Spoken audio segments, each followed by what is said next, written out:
નમસ્કાર મિત્રો, આપણે સૌએ અનેક દેવીઓના નામ સાંભળ્યા હશે. કોઈ માતાજી સિંહ પર સવારી કરે છે, કોઈ કુકડા પર, કોઈ દેવીના હાથે શસ્ત્ર હોય છે, તો કોઈના હાથે આશીર્વાદ. પરંતુ મિત્રો, શું તમે એવી દેવી વિશે ક્યારે સાંભળ્યું છે જે બકરા પર સવારી કરે છે અને જેના એક હાથમાં દારૂની બોટલ હોય છે તો બીજા હાથમાં તલવાર તે ત્રિશૂળ હોય છે અને જેનું રાજ્ય મંડપમાં કે મહેલમાં જ નહીં પણ સીધું સ્મશાનમાં ચાલે છે? હા મિત્રો, આ છે મસાણી મેલડી માતાજી, એક એવી દેવી જે સામાન્ય નથી, જેના સ્વરૂપને જાણવું સહેલું નથી અને જેને જોનાર કે સાંભળનારના હૈયામાં ભય અને ભક્તિ બંને એક સાથે જન્મે છે. देवी मसानी मेलेडी है, देवी रूप है, मसान की देवी है, मसानी मेलेडी के नाम से जाना जाता है. ठीक है ना? तो देखा है हमने, दर्शन हुए. हाँ, तो बहुत उग्र और बहुत मतलब ऐसा रूप है कि भय इंसान डर जाए मसानी मेलेडी के. કહેવામાં આવે છે કે માત્ર તેમનું નામ લેતા જ પાપીઓ ધ્રુજી જાય છે અને ભૂત પ્રેત પિશાચ દૂર ભાગી જાય છે.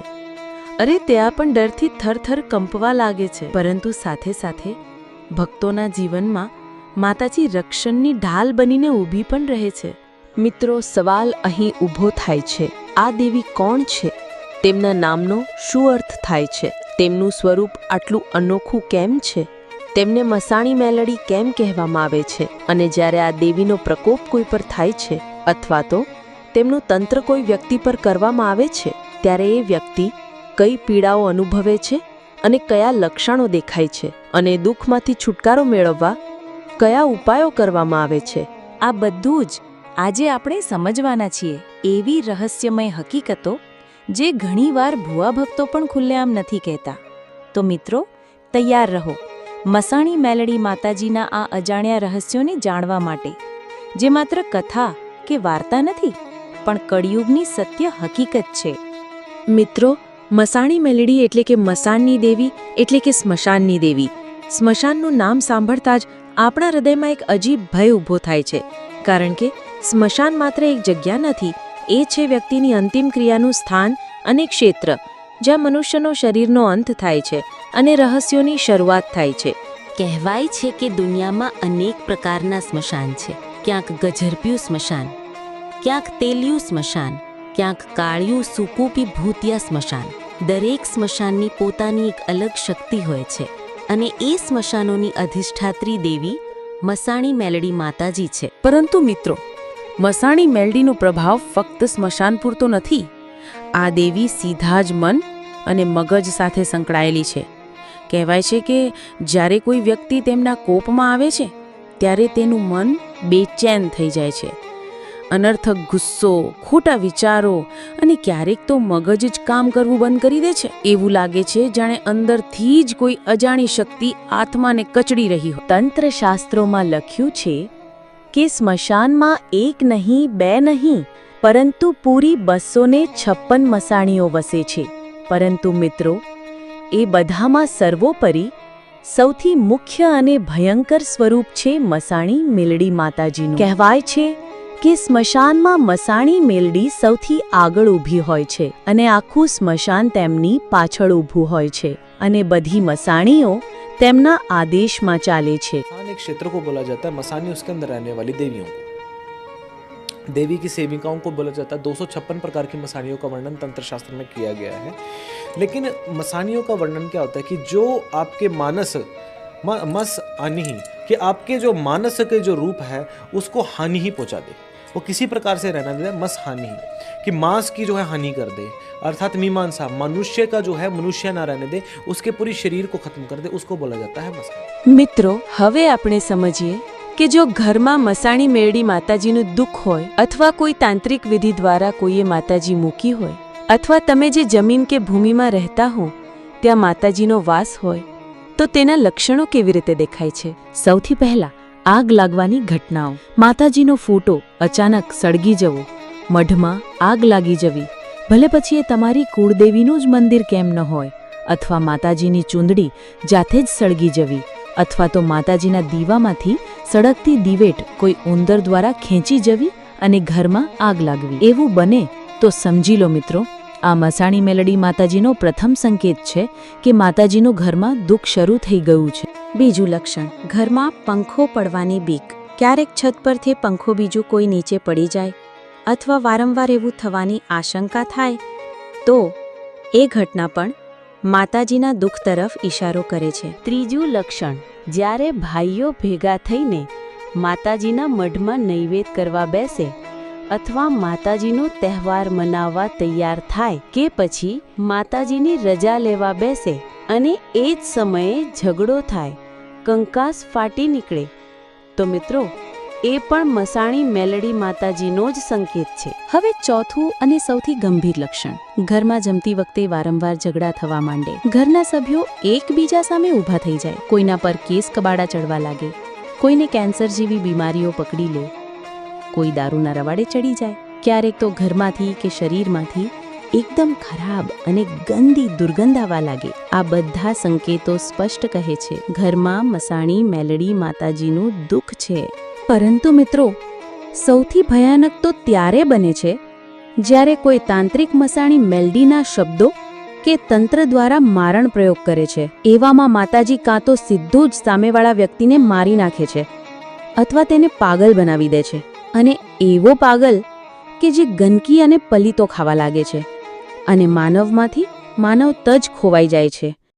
या तो ये ऑन द स्पॉट बंदे को मार देती है, ऑन द स्पॉट, और या फिर ये पागल कर देती है. पागल कैसा करती है? जैसे आपको पागल कर दिया, नाली में से कूड़ा निकाल के खा रहे हो. મિત્રો, આ છે મસાણી મેલડી માતાજીનું ભયંકરતમ સ્વરૂપ, જેનો સામનો કરવો માનવ માટે અસંભવ બને છે. હવે મિત્રો, જો આપણને લાગે કે આ ઘટનાઓ સામાન્ય નથી પણ તેની પાછળ કોઈ અજાણી શક્તિ, કોઈ રહસ્યમય શક્તિ જવાબદાર છે, તો સૌથી પહેલા કોઈ જાણકાર ભુવાજી પાસે જવું જોઈએ. પરંતુ સાવધાન, ભુવાજી સાચા હોવા જોઈએ. કોઈ લાલચુ કે પાખંડી માણસ પાસે ન જવું, કારણ કે સત્ય માત્ર સાચા ભુવાજી જ બતાવી શકે છે. એવા ભુવાજીને પૂછીને સમજવું જોઈએ, શું આ દેવીનો પ્રકોપ છે? શું આ મસાણી મેલડી માતાજીનો દુઃખ છે? જો હા, તો એ મસાણી મેલડીનો દુઃખ શા માટે છે? શું આપણા બાપદાદા વડવાઓની મસાણી મેલડી છે, અથવા કોઈ તાંત્રિક દ્વારા મંત્રવિદ્યાથી મોકલવામાં આવેલી મસાણી મેલડી છે, અથવા પછી એ ભૂમિકાની જમીનની મસાણી મેલડી છે? મિત્રો, જ્યારે નક્કી થઈ જાય કે મસાણી મેલડી માતાજીનો દુઃખ કઈ રીતે છે, ત્યારે તેના ઉપાય પણ અલગ અલગ હોય છે. જોઈએ આપણા વડવાઓની બાપદાદાઓની મસાણી મેલડી હોય તો સૌપ્રથમ કુળદેવીને પૂછીને રજા લેવી જોઈએ, અને પછી ઘરની બહાર મસાણી મેલડીને બેસાડી 2 અગરબત્તી, 1 ફૂલનો હાર, 1 શ્રીફળ અને ખાંડની લાપસી બનાવીને ધૂપ કરવો. કેટલાક લોકો પોતાના વડવાઓના સમય પ્રમાણે રીત રિવાજ મુજબ માંસ, મટન, દારૂનું નૈવેદ્ય આપે છે. પણ મિત્રો, જો તમે આ વસ્તુઓ ન વાપરતા હો તો દારૂની જગ્યાએ 1 લોટો પાણી લો, એમાં કંકુ અને ગોળ નાખો અને તે પાણી માતાજીને અર્પણ કરો. પછી શ્રીફળ અને લાપસીનો ધૂપ કરીને 2 હાથ જોડીને માતાજી સમક્ષ પ્રાર્થના કરો કે માં, અમારા વડવાઓ અને બાપદાદાઓએ જે ભૂલો કરી હશે તેની માફી માંગીએ છીએ. અમારા પરિવાર પર સદાય દયાભાવ રાખજો. અને મિત્રો, જો દુઃખ કોઈ તાંત્રિક દ્વારા મોકલેલી મસાણી મેલડીનું હોય તો જે કામ માટે એ માતાજી મોકલાઈ છે તે વેણ વચન પૂરો કરીને માતાજીને બહુ હરખથી વળાવી દેવી જોઈએ. આ રીતે ભક્તિ, આસ્થા અને સાચા ઉપાય દ્વારા આપણે મસાણી મેલડી માતાજીના કોપને શાંત કરી શકીએ છીએ અને પરિવાર પર ફરીથી આશીર્વાદ વરસાવી શકીએ છીએ. હવે મિત્રો, એક અગત્યની વાત યાદ રાખો, મસાણી મેલડી માતાજી ફક્ત દુઃખ અને પીડા આપનારી દેવી જ નથી. જો માતાજી પ્રસન્ન થાય તો માણસના જીવનમાંથી દરેક અંધકાર દૂર કરી દે છે, તેના બધા દુઃખ, દર્દ, વિપત્તિઓ હટાવી દે છે અને તેના જીવનમાં ધન, ધાન્ય, સુખ, શાંતિ અને સમૃદ્ધિ વરસાવી દે છે. આ સત્ય આપણને એક અદ્ભુત કથા દ્વારા જાણવા મળે છે. હા મિત્રો, આ કથા છે રાજા વિક્રમાદિત્ય અને મસાણી મેલડી માતાજીની. તો હવે આ રહસ્યમય અને ચમત્કારિક વાર્તાને ધ્યાનથી સાંભળો, કારણ કે આ કથામાં તમે જાણશો કે માતાજીના આશીર્વાદ કઈ રીતે મેળવવા. ઉજ્જૈનના રાજા વીર વિક્રમ 18 ભાષાઓ જાણતા હતા. તેઓ ખૂબ જ સરળ અને સમજદાર સ્વભાવના હતા.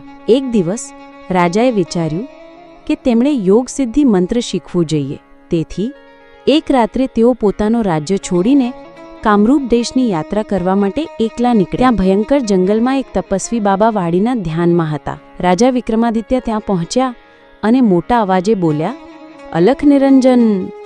રાજાનો અવાજ સાંભળીને બાબા વાડીનાથ આંખો ખોલી અને પૂછ્યું, તમે કોણ છો? તમે અહીં કેમ આવ્યા છો?